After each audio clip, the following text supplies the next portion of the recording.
Real news में आया रहमान गुल्ला शारी नाज़रीन मां खबर का आगाह कंदा हलूं।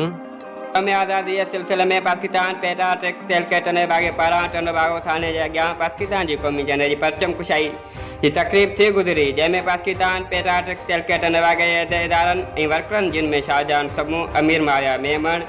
आमिर अली मेमण, वकार अहमद मल्ला, अयाज मेमण, शेर दमा शाह, अदनान समूह, टन बागो प्रेस क्लब जे सदर Nasrullah Jarwa, general secretary Anwar Ali Abbasi, senior साफ़ी रफ़ाकत जरवा, SHO टनवागो फरमान अली अगीम, SIS एजाज काचारनि ॿियनि शिरकत कई। उन मौक़े ते तक़रीब खे ख़िताब कंदे अॻवान चयो त मुहर्रम राम जे महीने जे एहतराम तौरु असां अॼु यौम आज़ादी जे सिलसिले में परचम कुशाई जी तक़रीब मुनक़द कई वई आहे।